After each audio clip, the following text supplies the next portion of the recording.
Sige, anak. Maraming salamat, Atty. Abra. Utang na loob ko sa inyo yung buhay ko. Napicture mo ba yung mga taong tumulong sa kanila? Sa isang lalaki at isang babae. May lalaki. Parang gato nga. Tingin mo mamumukhaan mo? Naman, boss. Magandang umaga, Judge. I want you to cook something up. Meron kasing rape victim si Rodante na natatakot lumabas. And nagbabakasakali ako na makukumbinsi mo siya magsalita. Mapagkakatiwalaan mo sa Atty. Abra. Ibubunyag ko ang lahat ng baho ni Balmores. Lahat ng pera, dinedeposit ko sa isang dummy corporation na pinapatakbo ni Mario Aguirre. Handa ka na. Ano ba nangyari, Miguel? Judge, hindi ko pa talaga alam. Bigla na lang tumunog yung fire alarm. May naglagay po ng katol. Ano? May nagpatay din po ng circuit breaker sa building. Kaya nag-blackout kanina. Cherry, asan yung laptop ko? Ang kailangan mo sa laptop ni Judge? That is a very serious accusation, Atty. Aguirre. Paano ko sabihin ko sa'yo na may nakakita kasi yung hawak yung laptop ni Judge?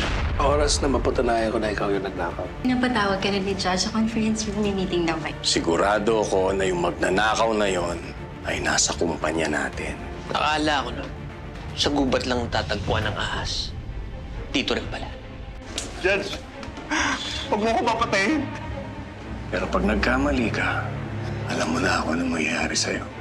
Di ko nakuha yung laptop, Jane. Pero alam niya na may mga taong gusto siyang papagsakin. Kailangan ko pasukin ang loob ng utak niya. Pasasakin ko silang lahat hanggat makuha ko yung pinakamaliit na detalye sa kanilang operasyon. You have to choose, okay? Okay, Mommy. I think I want this one. Can I feel it? Po ito nabili, Mommy. Bigay yan ng kaibigan ko a long time ago. Oh, saan mo nakuha to? Mommy, pero ako yung bumili. Bakit nasa'yo pa rin yung bracelet niya? Bakit na kay Fatima? Go! Naman? Strawberry? Rudy. Oo nga, si Rudy to. Pwede ka ba mamaya? Dito tayo. Rudy, nangako ka sa akin noon. Nasabay tayong aalis kay Judge. Anong ginawa mo? Ibigay mo sa akin mga fights. Yung ebidensya na yun, ang paraan. Para magkasama ulit tayo.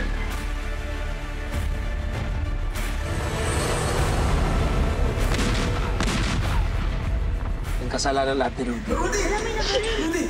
May nabaril po dito sa kalsada. Hindi naman mangyayari sa'yo yung nangyari sa kanya. Kaya tandaan ninyo, basta may singaw, takpan nyo kagad. Tumpa kayo doon, Judge.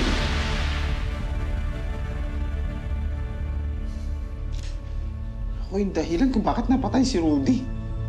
Dapat hindi ko siya pinabayaan. Pero huwag mong sisihin yung sarili mo. Alam ni Rudy yung ginagawa niya. Oo nga, Pido. Ginawa naman natin lahat eh. Para maproteksyonan siya at yung anak niya.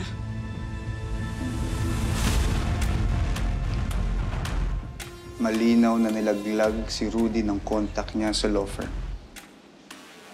Ngayon, ang kailangan natin malaman kung sino si Strawberry.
Si Papa.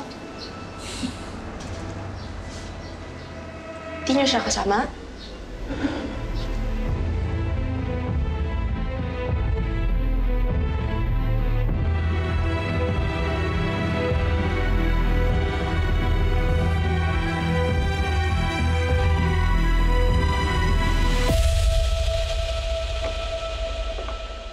nabalikan na ako ng contact ko. Mahirap daw, pero titiyakin niya na hindi ma-trace yung travel papers niyo. Tapos baka matagalan and baka kailangan natin magdagdag ng bayad. Okay lang yan. Basta malinis, Rachel. Hopefully, sabi niya, 3 weeks from now, makaalis na daw kayo ni Fatima. Sigurado ka bang kaya mo alagaan mag-isa si Fatima? Actually, Rachel, may gusto sana akong sabihin sa'yo. Pero alam ko, napakalaking sakripisyo nito para sa'yo. Ang alin, Mers? Eventually, gusto ko sanang sumunod ka dun sa amin. Siyempre, pagkatapos mong gawin lahat ng kailangan para sa foundation, ikaw sanang magiging mata sa paggabay kay Fatima kung sakaling di na ako makakakita ulit. Higit pa sa kapatid ng turing ko sa'yo, Mers. Alam mo yan. Kaya, kung kailangan mo, darating ako. Salamat, Rachel. Sana, bago kayo umalis, mag-improve yung mata mo, no? Kanina, medyo luminaw. Nung nasa playground kami, nagulat ako. Oo! Yan na, unti-unti na. O, diba? Sign na yan na gumagaling na yung ugat ng mata mo. Pinagtataka ko lang, bakit hindi siya nagtutuloy-tuloy? Magkuha kaya tayo ng second opinion sa ibang doktor. Wala namang mawawala. Malay mo, di ba? Makatulong.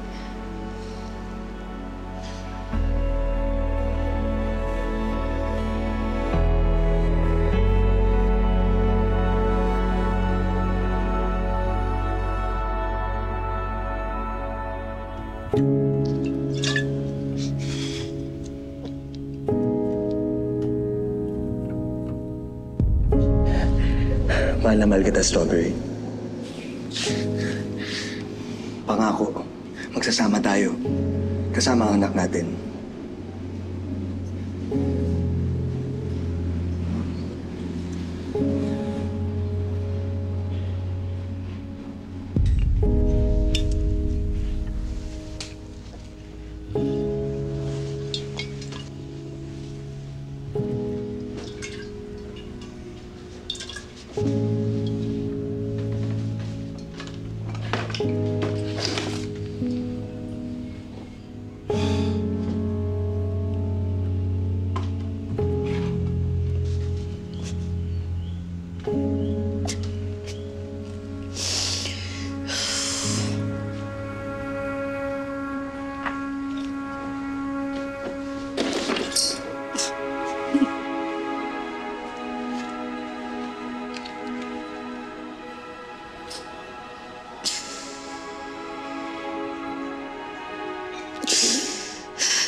Ikaw naman kasi. Nananahimik na ako. Kinontak mo pa ako. Gusto mo pa ako gamitin para kay Judge. Tanga mo. Ang tanga mo. Tanga ka. Kung ikaw nga wala ka nagawa, ako ba? Ha? Ako ba?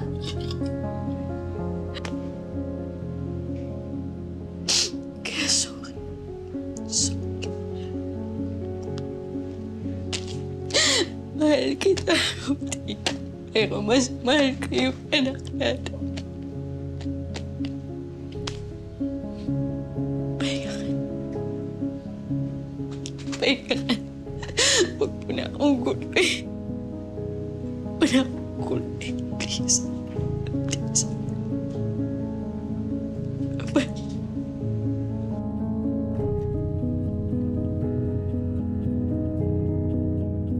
Nag-CR lang ba siya? Diyan ba siya? Kaya?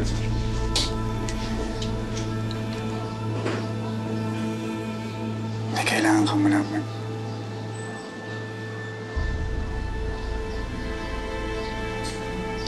May nangyari sa papa mo.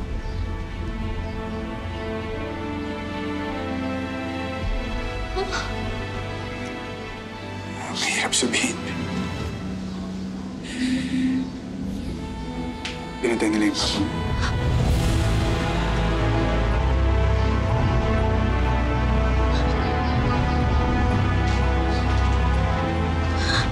Hindi.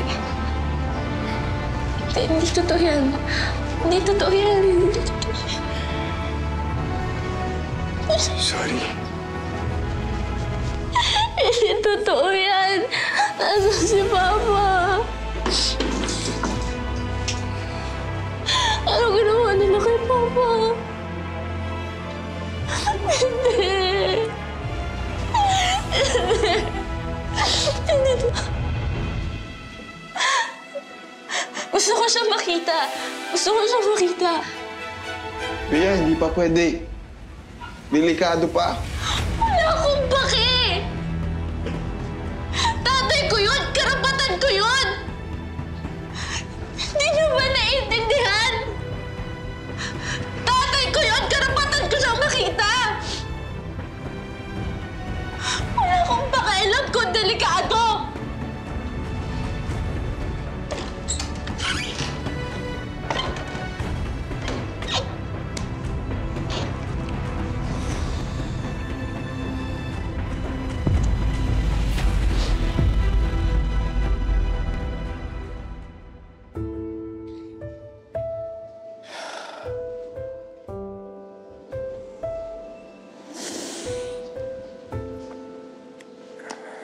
Naiintindihan ko si Bea.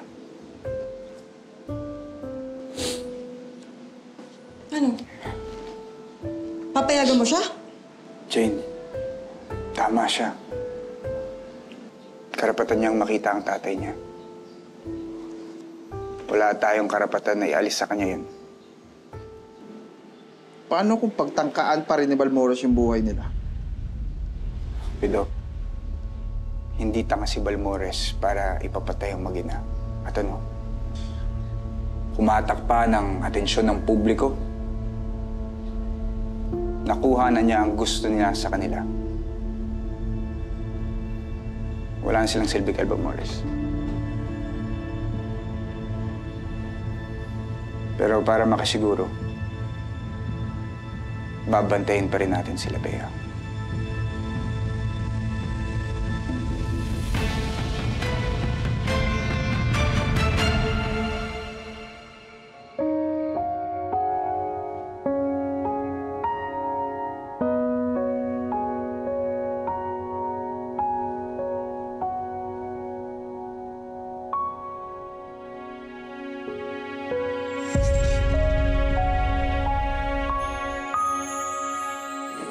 Norman?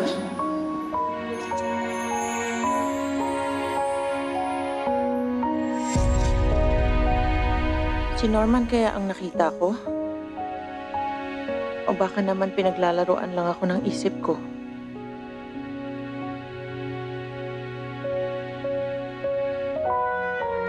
Diyos ko, tulungan mo ako. Sana tuluyan ng luminaw sa akin ang lahat.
Ituloy ko.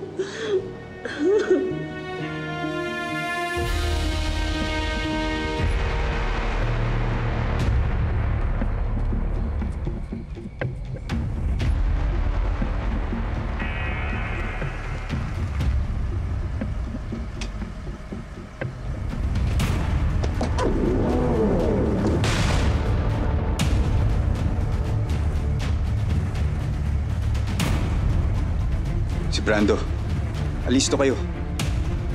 Pido, kapag sinubukan niyang lapitan ng mag-ina, unahan ko siya. Bantayan mo ang likod ko. Jane, itakbo mo si Bea palayo.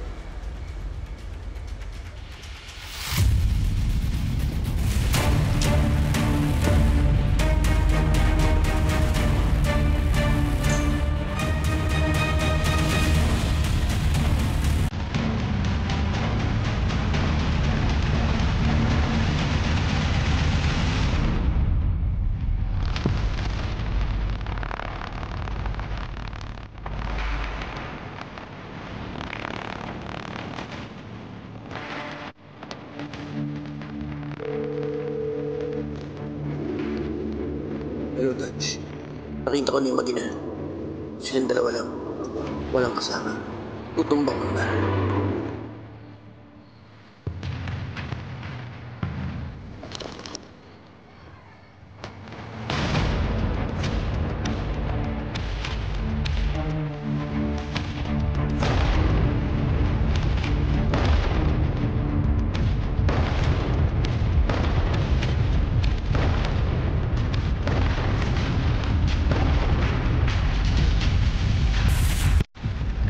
Bata.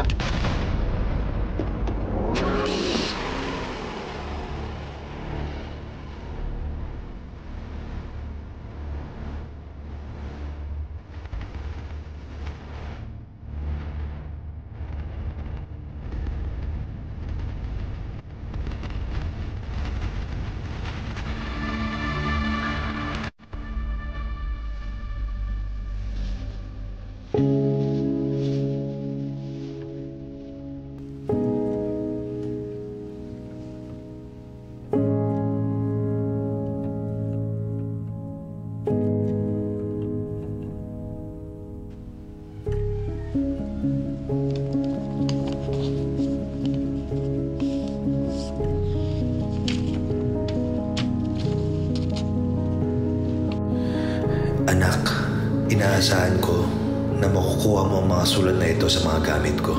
Ibig sabihin, pinatay na nila ako. Huwag ka sana magalit sa ginawa kong hakbang. Kailangan kasi, anak, ang pinagsisisihan ko sa lahat ay ang panahon na wala ako dyan sa tabi mo noong kailangan mo ako.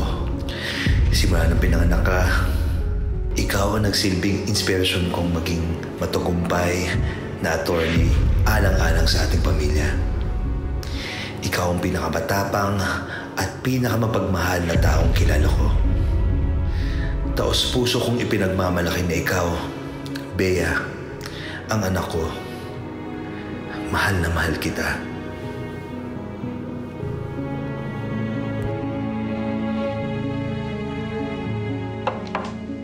Bea? Pwede ba tayo mag-usap? Opo, pasok po.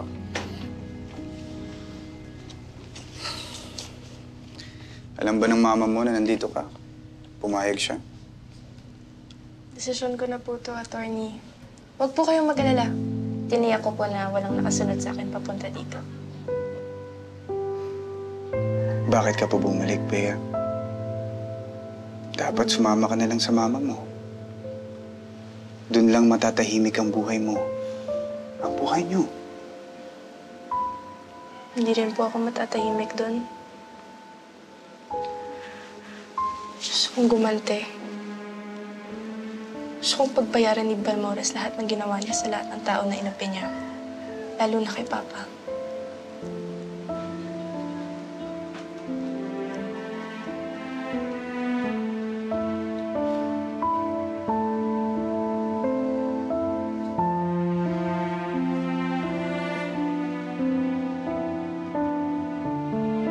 Hindi ko kaya pigilan yung nasa loob ng damdamin mo. Dahil tulad mo, nawalan rin ako ng magulang ng dahil kay Balmores. Bea, hindi pa ito ang panahon para yakapin mo ang paghihiganti. Ganun din naman ako.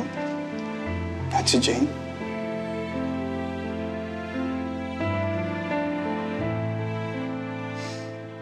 Halos kaedad ka namin nung maranasan namin ang kahayupan ni Balmores.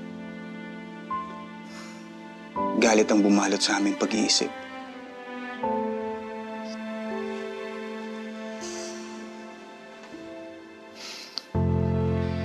Bea, gusto namin pabagsakin si Balmores. Pero mapanganib. At walang kasiguraduhan. Pwede kami magtagumpay o pwede kami mapatay. Tulad ng papa mo.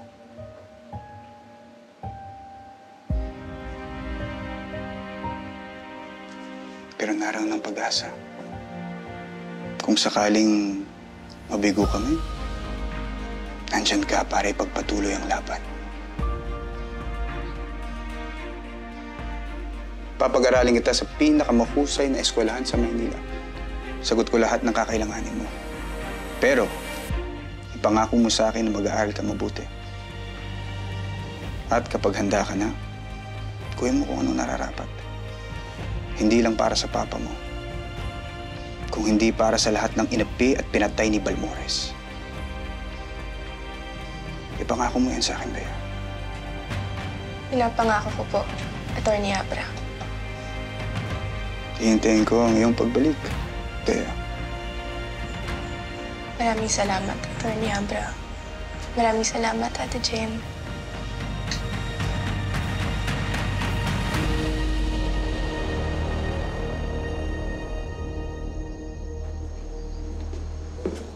Seryoso ka talagang isasali mo si Bea sa mga plano natin? Jane, kahit anong gawin natin, hindi natin siya mapipigilan. Kaya nga, kinumbinsi ko muna siyang mag-aral. Para makalimutan niyo muna lahat ng nangyari. Para makalimutan niyo muna ang pagganti. Ngayon, nasa atin ang bola. Bibigyan pa ba natin siya ng dahilan para maghigante pagkatapos niya mag-aral? Jane, Pido, nasa balikat natin ang kinabukasan ni Bea. At yun ay nakasalalay sa pagpapabagsak kay Balmores sa lalong madaling panahon. Ngayong patay na si Rudy, paano tayo magsisimula ulit? Kailangan kong makuha ang tiwala ni Balmores sa pinakamadaling paraan. Para malaya akong makaikot sa law firm at mahanap ang impormasyong kinakailangan natin. Attorney, makukuha mo lang yung tiwala mong hayop na yun kapag pumasok ka rin sa illegal. Hindi pa kailangan yung Pido. Si Gov. Rodante, siya ang susi. Patatalsikin ko siya habang inaalam natin kung sino ang humudas kay Rudy sa loob ng law firm.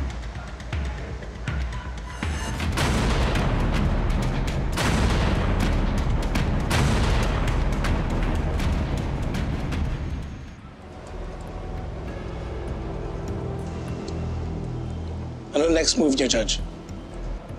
Miguel, you know what? Come to think of it, mga lamok at langaw lang naman yung mga yan. Si Governor Rodante, ang susunod natin pababagsakin.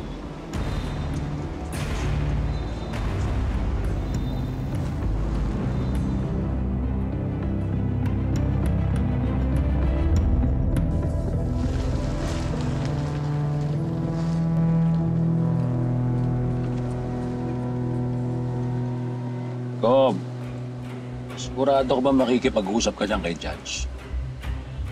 Kailangan himasin natin si Judge.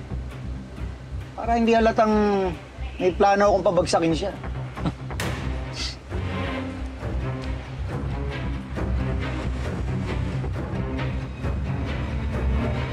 Gov, si Lovely. Ayot mo babae.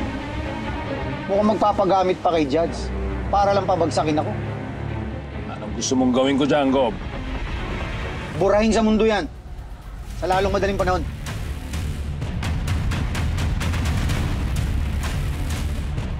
Susunod ko.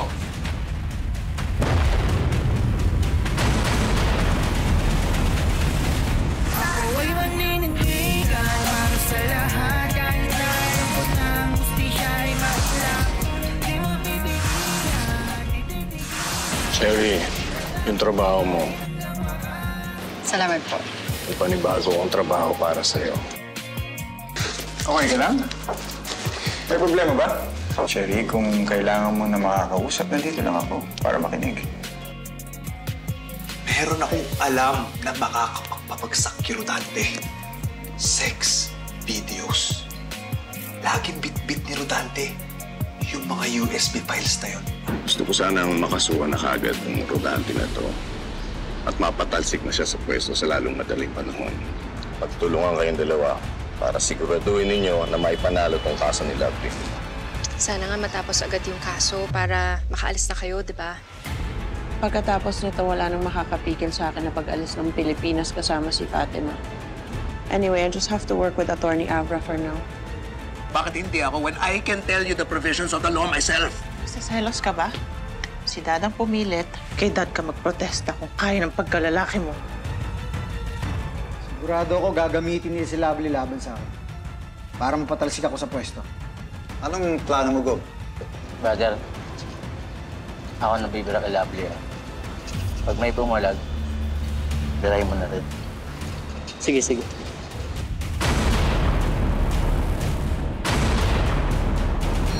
Mag-iingat ka.